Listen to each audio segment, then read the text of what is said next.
This morning I left my bedroom windows open so that I can invite in those ambient nature sounds and the lovely birds from my Australian garden. You'll gather everything you'll need and get right back into bed. You'll surround yourself by the things you love and the things that bring you comfort. And then you open up that brand new sketchbook and you write your name in the front. And I'm using one of my old pages to create repetition and to just make a start. Today I'm listening to my own advice. As you'll see my phone peeking out behind my cup of tea. Doesn't matter what you're going to do in there just yet. What matters is that you gave it a go, that you started, that you committed to doing something today, even if it was because you needed to stay in bed for one day. It really is okay to stay in bed for one day, to feel all the feelings. And then you need to figure out how to get yourself up and ready for what is coming, because it will be better than what you are feeling right now. And yes, you may even need more than one day. But let's take it one day at a time. I left that bedroom door and window open because I didn't want to be isolated. I didn't really want to be alone. But what I needed was space to think and feel. And today I want to talk you through a process of working through things while in bed, while enjoying the birds, while starting a new sketchbook, or even trying a new mindful practice. No emails, no other things that could draw my attention away from talking to myself and figuring out what I really wanted for the next couple of months, or even for the next day. If you cannot get yourself to think ahead or figure out what tomorrow will bring, at least take some time and figure out what today will bring. Because today is all that matters. The past doesn't matter, what happened yesterday doesn't matter, and what will happen tomorrow isn't even part of this equation yet. What is part of it is how you are feeling in this moment. Not to commit to anything new or even to try and figure out how I'm going to take on the next project. All we have to do is make a start exactly where we are.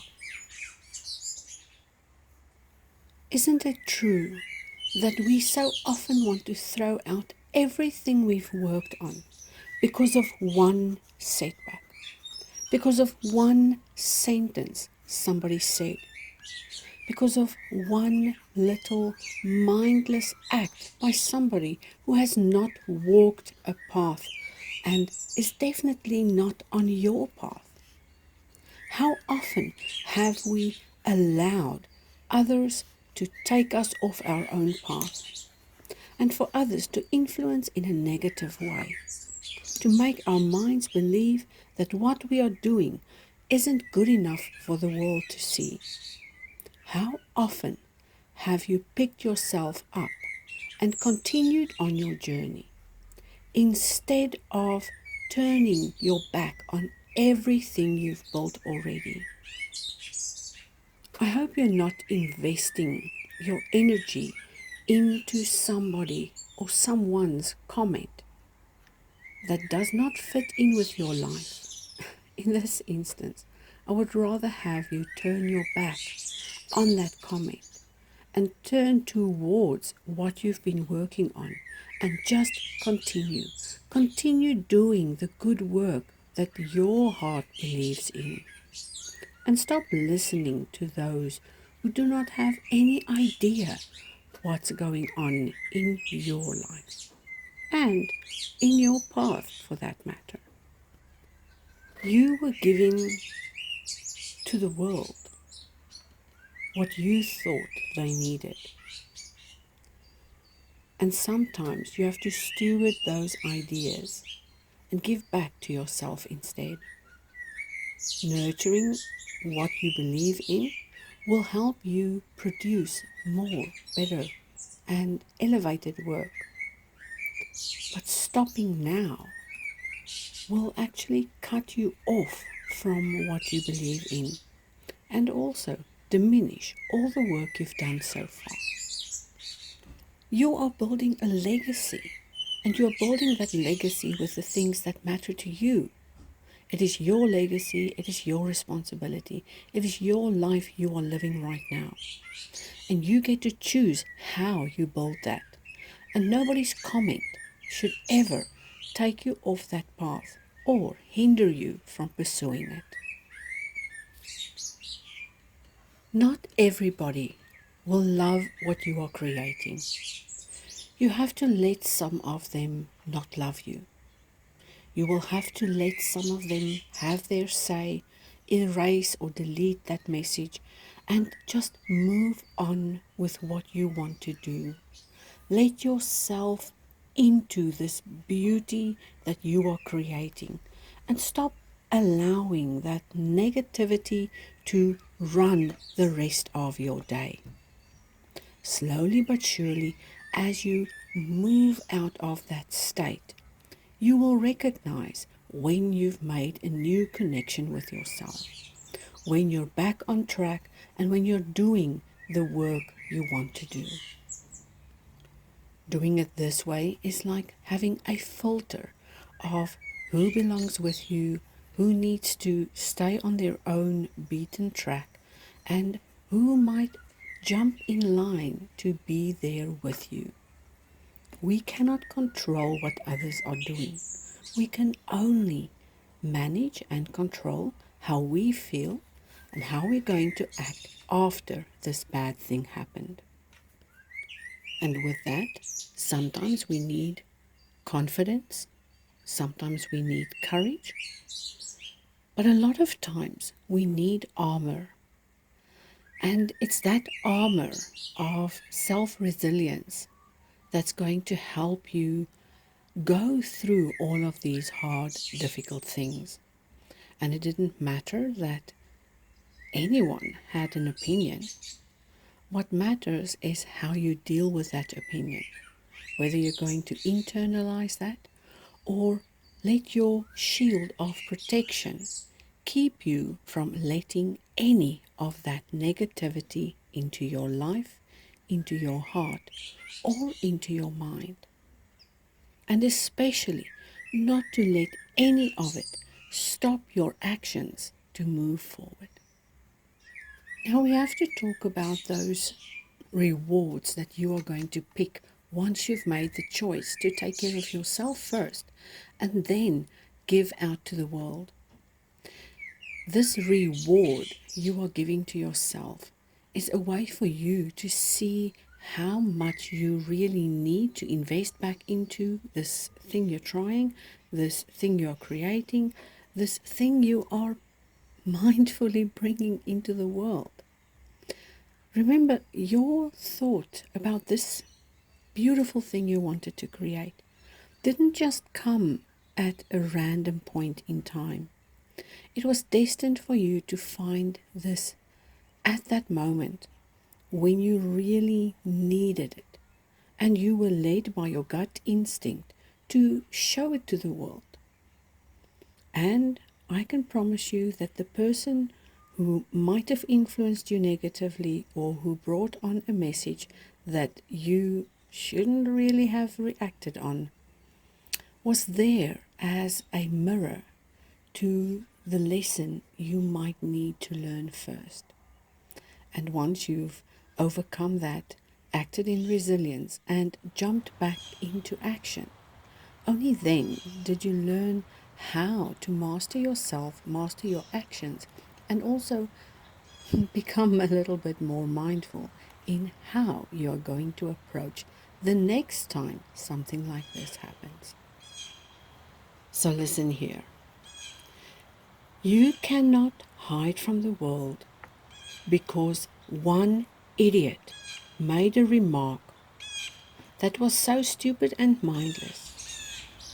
And now you base your entire outlook on that one person's mindless comment. I want you to ignore them 100% and continue on your journey. Make your life as wonderful as you can, doing the beautiful work you want to do and sharing it with those who need it. There are millions of people out there who would gladly give you a thumbs up, who would gladly take in everything you have to offer. Please don't let that one person ruin your day, ruin a week, or take away a lifetime of creative outpouring in the blink of an eye. And monitor your own heartbeat as you calm yourself and mindfully go about your own business. Do your thing, create, make, show it to the world, and without hesitation, keep on doing what makes you happiest. I would love to describe how your beautiful work can influence those who surround you. I'm talking about the good ones, the ones that want to see your work, the ones that want to see you flourish, and the ones that want to see you make a success. Because what you have to offer and your creative practices are as vast and ever expanding as the endless creative process that you are part of right now. The space you occupy is your lane, your orbit, your path of growth. All the space around you is yours and it's available to you to make with what you please. And once you completely step into it and occupy it, you will see that your speck in this universe really matters and that you are in your lane doing exactly what you need to do, and nobody else had any business interfering in your path. Keep sending out the messages, keep on receiving what you need for your own life to make everything so much more. You owe it to yourself to be in your lane and creating a magnetic attraction that will draw in the people who need to be there with you. If no one has said they care about you and care about what you're doing, and if you've lost faith in yourself, let me be the one to tell you that what you are creating will create magic, not in your lives, not in anyone's lives, but in the entire universe. What you are doing is having a ripple effect on everyone you come in contact with. And by staying in your lane and doing your thing, you are showing up exactly the way the Creator intended you to. You need to be you and let others be them. May you have all you ever wished for, and may you become all you ever wanted. May you blossom and grow this year and be more yourself. And if that means you have less friends to fill into your birthday calendar, then that's okay, because you can use each of those lines to focus on your growth. May you blossom and grow every day of this year.